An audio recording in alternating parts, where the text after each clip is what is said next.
Madame la justice française, je ne vous souhaite pas de bonjour, puisque cette lettre vous pigmentera votre cœur et votre bonne humeur. Mais je veux que vous sachiez, Madame la justice, que la haine m'étouffe autant que ce vent qui souffle. J'ai 20 ans aujourd'hui, vous savez. Je ne suis pas malheureuse, mais je ne suis pas heureuse. J'ai 20 ans et un enfant. Il s'appelle Titouan, madame. Il était ma plus grande force et mon plus grand espoir dans une souffrance auquel je vous aviez demandé de l'aide. Mais hélas, vous n'êtes pas intervenu. Faute de preuves, m'aviez-vous affirmé. Titouan, c'était son doux prénom. Un prénom qui résonne dans la mémoire de centaines de gens. Mais Titouan, c'est mon enfant. Madame la justice, vous savez, par votre négligence, c'est pas moi qu'on a enterré. C'est mon fils. La chair de ma chair, du sang de mon sang. Avez-vous des enfants? Qu'auriez-vous fait pour sauver la chair de votre chair, l'être auquel vous avez donné la vie? Je vous ai demandé de l'aide, qu'on condamne ce monstre. Rien n'a été fait, tout ça parce que j'avais 16 ans et lui 23 ans. Depuis quand l'âge compte lorsqu'on est violé, battu et martyrisé? Vous croyez que j'allais oublier, n'est-ce pas? Donnez-moi alors un remède pour guérir, sourire et vivre. J'ai envie de pleurer en écrivant ces mots. Mais à quoi bon pleurer alors que ma lettre, vous n'y porterez aucune attention, que je serai un dossier classé sans suite de nouveau. Et pourtant, au-delà de ma douleur, ma haine s'effleure. Tout aurait dû être différent. À 16 ans, je n'étais plus une enfant. Vous auriez dû me sauver, protéger mon existence et celle de mon enfant. J'ai attendu. Un jour, une semaine, puis un mois, mais je n'avais qu'un espoir, mon émoi. Elle est belle la justice française, madame. À mes yeux, elle ne vaut même pas un quart d'attention, parce que cette justice française, c'est de la merde, autant que vos jugements et vos lois. Vous condamnez quelqu'un d'un an d'emprisonnement pour un vol, d'une erreur de jeunesse, mais un violeur, un bourreau, vous laissez sa liberté, au risque d'une nouvelle victime qui pourrait être tuée. Vous savez, madame la justice, j'ai failli mourir. J'ai vu la mort être mon destin, et ma vie se dessiner en souvenir. J'ai été frappée à sang, traînée à terre, à coups de bâton, à coups de pied et de poing. J'ai été basculée plus d'une fois dans les escaliers. J'ai senti plus d'une fois la lame de son couteau effleurer le filament de ma peau.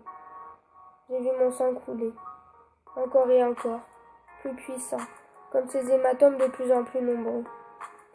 Je devrais être dans un cercueil à cette heure-ci, madame. Eh bien, voyez-vous, je suis vivante, différente, mais survivante. J'ai survécu à mon bourreau qui était mon premier amour, qui aurait pu devenir mon assassin, autant que mon destin. Madame la justice, vous êtes une belle ordure.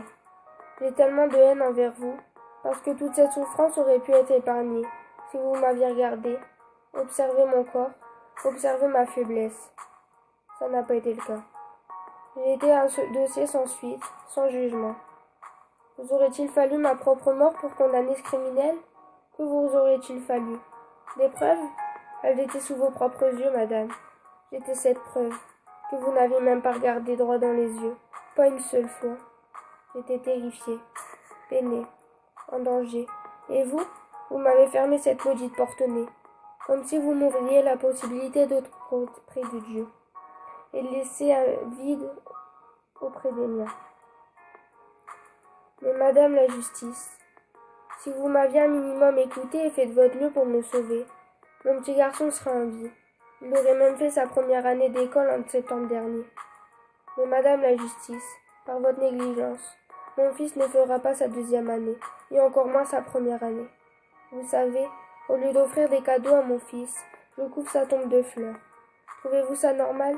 C'est de mon histoire que je vous parle, et je vous demande pour une fois d'écouter, même si cette lettre ne changera rien, n'aura aucune importance. Je voulais que vous sachiez qu'en laissant en danger, vous m'avez mené vers les morts. Pas seulement moi, mais mon enfant en même temps, que j'ai tenté tant bien que mal de protéger, mais qui n'a pu être sauvé. J'ai mal, madame la justice. J'ai le mal de ma douleur, le mal de mon enfant, le mal de ces cicatrices sur mon corps. S'il vous plaît, madame la justice, si vous avez lu mes mots jusqu'au bout de cette lettre, j'ai une dernière faveur à vous demander. Je vous demande, au nom de mon enfant, de pouvoir condamner son géniteur, mon bourreau, même 3 ans après. Je vous demande, pour la mémoire de mon enfant, d'accepter ma souffrance et d'accepter qu'une justice soit rendue pour mon petit garçon, pour une partie de moi-même. Ça ne me rendra pas mon enfant, j'en ai conscience. Mais j'aurai une part de vérité dans ce combat, que son monstre aura été condamné. S'il vous plaît, Madame la Justice, ne déchirez pas cette lettre et ouvrez un dossier, pour qu'une peine soit établie, pour que justice soit rendue à mon enfant, qui me manque infiniment. Faites preuve d'une véritable justice, madame. Souvenez-vous, madame, il s'appelait Titouan. C'était mon enfant, madame. Souvenez-vous que ce bourreau est la cause de mes maux à travers ce mot. Madame la Justice, je ne vous demande pas tous les trésors du monde. Je vous demande une petite part de compréhension d'une maman qui pleure son enfant. Je vous remercie, Madame la Justice. Signé, une victime qui demande une justice.